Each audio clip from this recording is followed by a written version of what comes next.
बीमारियां रहती हैं कि शायद मैं बता नहीं सकती। मुझे 3-4 ऑपरेशन हो चुके हैं, कभी कुछ होता है, कभी कुछ होता है।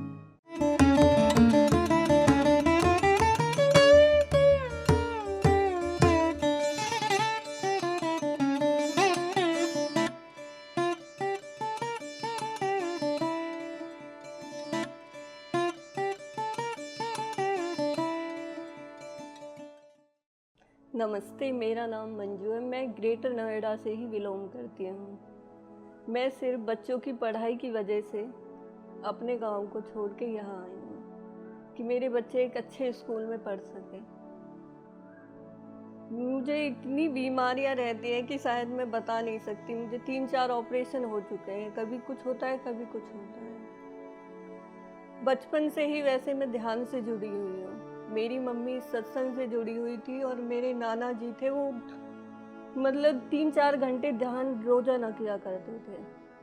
उन्हीं से मम्मी अटैच हुई और फिर मैं अटैच हुई। 9th क्लास में ही मुझे मतलब सत्संग दे दिया गया। मम्मी ने कहा कि तुम्हें ऐसे मतलब कि बैठ के और नाम लेना है।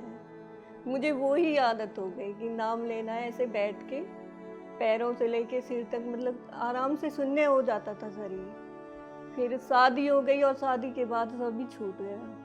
कुछ ऐसा नहीं रहा कि जो सत्संग से तो कोई लेना देना ही नहीं, क्योंकि ससुराल वालों का नहीं होता तो अपना भी नहीं होता। फिर तो कभी मायके इतना जाना नहीं होता कि रह लो, बच्चों की वजह से यही ज़्यादा रहना होता है। इसलिए मैं मतलब इतनी बीमार रहने लगी। हस्बैंड ऐसे हैं, सपोर्ट तो पूरा करते हैं मगर घर से बाहर बहुत कम जाते हैं कि ये है कि यहाँ चलो या वहाँ चलो, ऐसा नहीं है कुछ भी नहीं। सास ऐसा सपोर्ट करती है कि कभी बाहर जाओ या बहुत कम। मतलब कि हमारा ये है कि घर के अंदर ही रहो, जो भी कुछ करना है घर के अंदर। तो मुझे मतलब 3-4 ऑपरेशन के बाद मुझे माइग्रेन इतना बन गया कि शायद मेरे सर से ऐसा होता कि मुझे लाइट भी इतनी, ये ऐसे लगता है कि मेरा दम निकल जाएगा, सिर की नसें ब्लॉक होगी। तो बिल्कुल ऐसे लगा कि नसें फट जाएंगी मेरी। अगर मैं कमरे में अपने आप को मैं बंद करके बिल्कुल, बच्चों को भी कभी कभी खाना नहीं हो पाता, हस्बैंड ही खाना बनाते।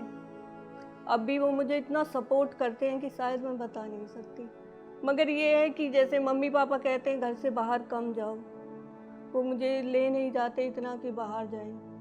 एक दिन मैं ऐसे ही अंदर लेटी हुई थी, मेरी बेटी आई, मम्मी देखो मेडिटेशन में बहुत सारी आंटी आ जाती हैं और वहाँ वो ध्यान लगाती हैं, आप एक बार वहाँ जाके देखो। वो मुझे, मैं ऐसे ही, मैंने कि कुछ नहीं होता बेटा, मैं घर पे ही कर लूँगी थोड़ा बहुत। बोली नहीं आप चलो। फिर मैं दूसरे दिन वहाँ गई तो मुझे भी हाँ, विप्लेश आंटी मिली और सीमा दीदी मिली। इन्होंने मुझे ध्यान के बारे में बताया। मैं ऐसे ही सीधे ही करके ऐसे तन के बैठी। उन्होंने मुझे बताया बेटा ऐसे नहीं बैठना, क्रॉस करके बैठना है। तो मैं वहाँ बैठी तो पर मेरा साथ एक प्रॉब्लम थी कि मैं, नाम मेरा वो ही चल रहा था। मैं उससे आज भी थोड़ा सा ये हो जाती है कि मुझे नाम लेने की आदत है। कभी कभी मैं फिर ध्यान में ऐसे आती हूँ कि नाम भी साथ रहता है और वैसे भी मैं शून्य तो हो जाता है शरीर, पर ध्यान के साथ माइंड वो है ना, वो शांत नहीं हो पाता। उससे मुझे थोड़ी सी परेशानी होती है। पर मुझे आंटी जी ने बोला कुछ दिखता है, कुछ दिखता है, ऐसा मुझे मतलब मैंने बोला बीच में मुझे ऐसा कुछ नहीं दिखता, मगर ऐसा लगता है जैसे कि अलग तरीके से एनर्जी आ रही है। कुछ ऐसे लगता है कि बॉडी में, जैसे कि एक दिन ऐसे लगा करंट लगा है और बिल्कुल लाइट, मतलब वाइट सी एनर्जी, सफ़ेद सफ़ेद दिख रहा था पूरा। रोशनी ऐसे आ रही थी मतलब कि जैसे कितनी तेज है। और मेरा मन करा कि मैं चिल्लाऊं, पर वो 2-3 सेकंड में ऐसे हो गई शांत बिल्कुल। फिर ऐसे ही एक दिन मैं घर कह रही थी, तब भी मुझे ऐसे ही महसूस हुआ कि बहुत ज़्यादा रोशनी मुझे एकदम महसूस हुई है। फिर अभी 2-3 दिन पहले फिर मुझे ऐसे लगा कि जैसे मुझे कलर दिख रहे हैं। कि मैं कही कि ये कलर क्यों दिख रहे हैं मुझे बार बार। मैं ऐसे हाथों को ऐसे भी कर रही थी तो भी मेरे हाथ में भी मुझे ऐसे लग रहा था कि ये ब्लू हो गया है पूरा। तो मुझे ऐसे लग रहा है कि कुछ तो है, जो ये सही रास्ता है जिसमें मैं चल रही हूँ। और मैं इसमें आंटी जी का बहुत सपोर्ट मानती हूँ, जो मुझे इतने सही रास्ते पे चलाया। और तब से मेरा माइग्रेन, मैं बता नहीं सकती कि मैंने एक डेली 2 दवाइयाँ खाई हैं मगर एक एक महीने तक मैंने अपनी दवाइयों को छोड़ दिया था, पर ये था मैं कंटिन्यू नहीं कर पाई, इसलिए मुझे बीच बीच में प्रॉब्लम हो गई। अब दोबारा से मुझे फिर से ज्वाइन करना पड़ा।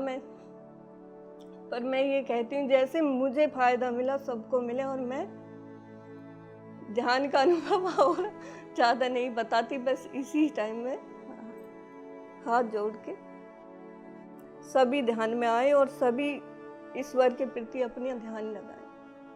नमस्कार। PMC हिंदी बदले